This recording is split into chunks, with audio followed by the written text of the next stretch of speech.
This is the Multi-Orgasmic Millionaire Podcast, the only sex podcast for 7- and 8-figure conscious leaders who want to embody their pleasure and have the best sex of their lives. I'm Tilly Storm, top 20 sex coach in the world, and your host today. All right, my loves, it's Tilly Storm, and I don't know about you, but when springtime comes, before springtime comes, I start thinking about spring cleaning. I'm one of those people that loves to get rid of shit. I love it. I've literally been paid and hired to go through people's houses and throw out shit. I love spring cleaning, and today we are going to be talking about the ultimate spring clean for your relationship. How can you revitalize your romance and experience an amazing relationship over the long haul? Okay, well, the importance of spring cleaning your relationship, just like we spring clean our homes, it is important, very important, to take stock of the direction our relationship is headed and identify areas that might need some attention, that might need some healing and integration, that might need some improvement and some focus and attention on. Just taking stock of what's going on in your relationship, if you're not doing this regularly, you are going to be growing apart. So one of the things that the Gottman Institute always talks about, and if you don't know who they are, the Gottman Institute is a group of therapists, PhDs, whatever, I don't even know what you call them, but they have created a proven system, and their system helps couples stay together over the long haul. It's very science-based.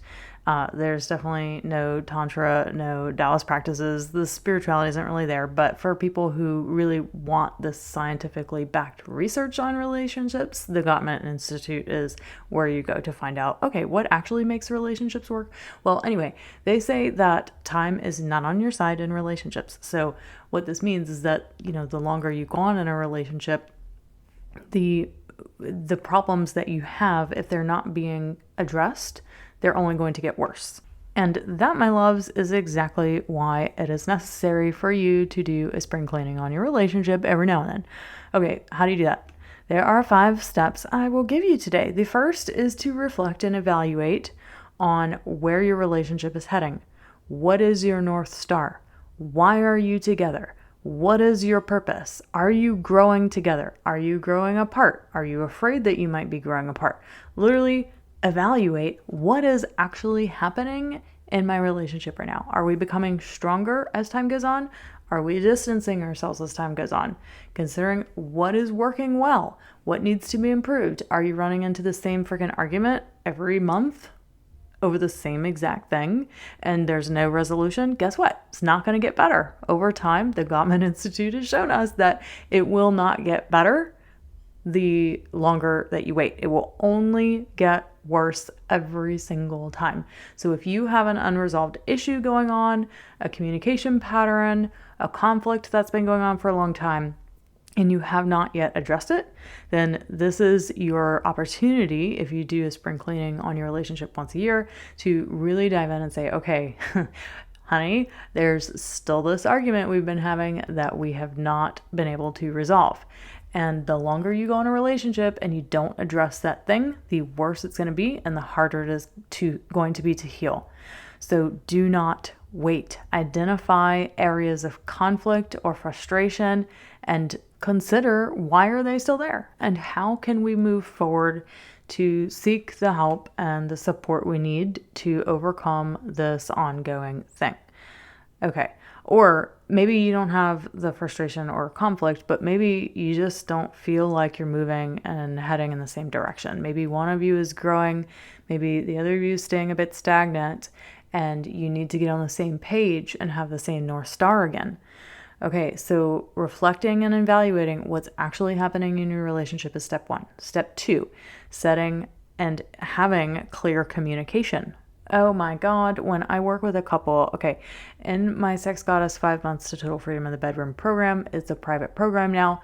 If you decide to bring on your partner halfway through the program, usually most people in a relationship will choose to bring in their partner into coaching sessions halfway through. And this is just how I work with people. I work with them solo for half the program, and then I'll bring in the relationship partner. If they choose to do this, the one thing that no matter how solid you think your communication is, it can always improve. Okay. I have seen couples who I'm like, oh my God, they have the best relationship. Like they're so clear in their communication. And then I will lead them through a communication exercise and I'll start to see that, oh my God, like I put them on a pedestal. Like they've been in a relationship 30 years. I thought that they had this communication stuff figured out. And truth be told, they don't. All right. So when I take couples through these communication exercises, it's pretty incredible to see how terrible most people are at listening and holding space for each other. It's sad, but it's true that we are usually always listening to react to something. We're always listening to someone, trying to think of what we're going to say to them when they're done talking. This isn't listening. This is hearing. Okay, there's a big difference between hearing and listening to someone, or even better yet, holding space for someone. Holding space is all about being able to listen to what your partner is saying without trying to fix them, change them, tell them they're wrong, pick a fight with them, get in an argument with them, give them a rebuttal, thinking about what you're going to say next. No. All right, holding space is just about being present and letting whatever your partner says kind of like if you could imagine you're a stone in a river, just letting the water of your partner's communication just flow right through you, but it doesn't stick to you, okay? So in terms of communicating with your partner and having great communication is like, start to question, oh my God, like how open and honest are we able to be with each other? How much do I let what my partner says affect me? How much do I blame my partner for my emotions? Oh, this is a big one when I get couples, okay? There's lots and lots of blame. There's lots of identifying with your emotions. There's lots of, he made me feel, he said, she said, okay. No, we got to back out of that. That's super unconscious communication. Conscious communication is about these 3 steps. Number 1, sharing. I feel this way. Number 2, sharing. I feel that way because. And number 3, what I would like to experience is. All right. I know that was a very short version of like how to communicate with people, but I can't teach you everything on this one episode, but being really clear in your communication and not letting your partner, what they say, like stick to you and just being able to hold space for what your partner says. So that is a skill that people do not learn at all anywhere on planet Earth unless they go through relationship coaching and they're with someone who's highly trained in these things like I am, or they're working with someone who knows deep tantric practices to help people with their communication and their connection like I do.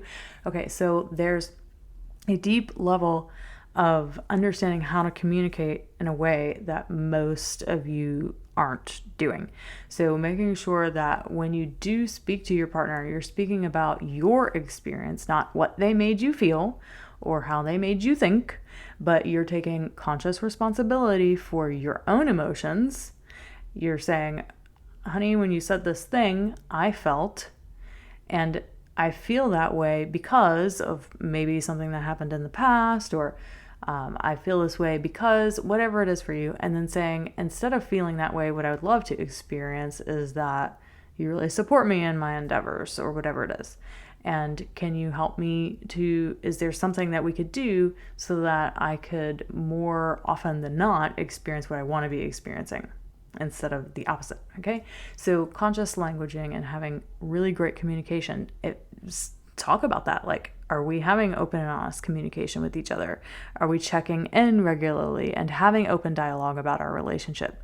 So just be willing to listen and hold space for your partner's perspectives and feelings without you attaching to it, without it sticking to you as that rock in a river, without the water sticking to you. Okay, water doesn't stick to a rock in a river, it just flows. So you want to be the rock. You want the conversation to just flow and to be able to maintain yourself and your composure and handle any triggers that come up for you, because that's yours. Okay, so the third step in spring cleaning your relationship is to prioritize quality time. So doing your weekly date nights, doing your once a month sex date nights, and really expanding the fence of what feels safe for each other. This is how you create a rock solid relationship, is that you are constantly expanding your zone of safety, that you can talk about anything with your partner and you know that they can handle your truth, that they can handle what it is you're saying. So prioritizing quality time, making an effort to do things that you don't normally do, surprising your partner, taking them on a little mini vacation or a staycation or whatever it is, making a list of things that you've never done before that you want to try, keeping things fresh and new, building in that passion trifecta of mystery, obstacle, and nuance or naughtiness, right? So making sure that you're continually putting in the time and the effort to spend time with each other, to try new things. So important. Okay, so far we've gone through the first 3 steps. Step 1, reflecting and evaluating the state of your relationship. Step 2, having really great communication, noticing, am I even able to communicate that well with my partner or not? Step 3, prioritizing quality time. Step 4, identifying and addressing the issues that you are noticing coming up. So many people, they will know that there's an issue, but then they don't ever do anything about it. Because a lot of times they think the only thing that they can do is go to couples therapy or whatever, cognitive behavioral therapy, and then that make their relationship even worse, or to bring up all of these wounds and these things and then not knowing what to do with it. Okay, most of us here know, and as I've said many times, that often couples therapy does make things worse. It's got the lowest success rate of any therapy out there. So identifying and addressing issues, it just means taking responsibility for your role in the present state of your relationship right now, and then finding the right support to seek the healing and integration required for these issues to be resolved. Okay, because any issues you're having in relationship are just deeper parts and pieces of each of your psyches triggering the fuck out of each other. Okay, it's really easy for that to happen, and every relationship partner is going to experience that, because you unconsciously attract relationship partners who are going to bring up your deepest core wounds, so therefore you are then forced to either heal them or repeat the cycle again. Boom, that is the entire purpose of relationships in the first place. Yes, they are to help you to see your own wounds and to heal them. This comes from Harville Hendrix. He wrote a book called Getting the Love You Want, and it is one of my favorite books of all time, because he frames relationships in this way, that when you choose a partner, you think you're choosing them based on chemistry and connection and all this and that. And yes, in a way you are, but on a much deeper unconscious psychological level, you are choosing that partner because you know they are going to bring up all of your unhealed shit, and you're either going to have to choose to heal it, or you're going to end up leaving and repeating the same pattern until one day you get it. Been there, done that. I did that. That's why I was married and divorced twice before I ever recognized what my own unhealed patterns and wounds were. And then I went to relationship trauma resolution. I did the work and I came out of it knowing better. Okay, so this is what I mean by identify and addressing the issues, is literally, okay, yes, we have this thing that we're constantly coming back to, and these are the issues, and now I want to find a solution to these challenges, and I'm going to work with Tilly to resolve these issues. Oh, yes, you are. All right, loves. So the last step to spring clean your relationship is to celebrate your wins in your relationship. Sometimes we just don't focus on all that we've created together. We don't give ourselves the celebrations. We don't let ourselves brag about how far we've come. And we don't honor ourselves and all that we have accomplished. I know that is one of my biggest things that I just forget to do all the time. I'll celebrate the hell out of my clients' wins and successes, but for myself, I totally forget to do that. And every now and then my partner's like, Tilly, are you celebrating yourself? Did you celebrate yourself today? So celebrating your wins, take the time to celebrate your successes, your milestones as a couple, and give each other the gratitude and the appreciation for your partner and the positive aspects of your relationship. Go out for a dinner, celebrate that shit. Like, have fun. Focus on building that positive and supportive relationship moving forward. All right, my loves. So these are my top 5 steps for revitalizing your romance and spring cleaning your relationship. Reflect and evaluate, set clear communication, prioritize quality time, identify and address issues, and celebrate your wins. So if you regularly take stock of your relationship and make adjustments as needed to maintain a strong and healthy partnership that's going to last a lifetime, then you got to spring clean at least once a year.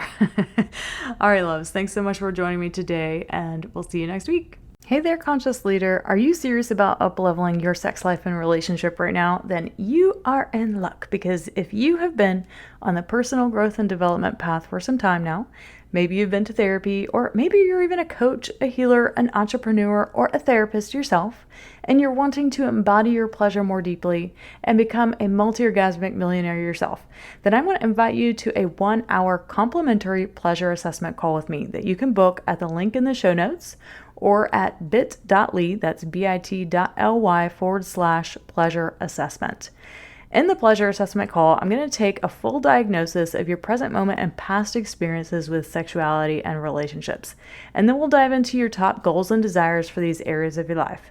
From there, I'll be able to give you your top 2 to 5 blocks and obstacles in the way of you creating these goals and desires, and give you the exact next steps that you get to take to overcome them and that you must take to overcome them. I have done over 700 of these calls, so there is literally nothing I have not heard. I know it can be hard to talk about these things and to crack the door open on your sexuality and talk about it, so that's why I want you to feel as comfortable as possible to open up and share with me. This is a private call, it's just you and I. So if you're someone who wants to feel more confident and sexy in your body, to tap into your feminine energy and bring that into your business, to increase your sexual desire and drive, to get out of your head into your body, to learn how to manifest with your sexual energy, to have mind-blowing orgasms in different ways, or maybe just to reignite the spark with your long-term partner, then book your complimentary pleasure assessment call with me today at the link in the show notes or at bit.ly, that's bit.ly/pleasure assessment. I'll see you there.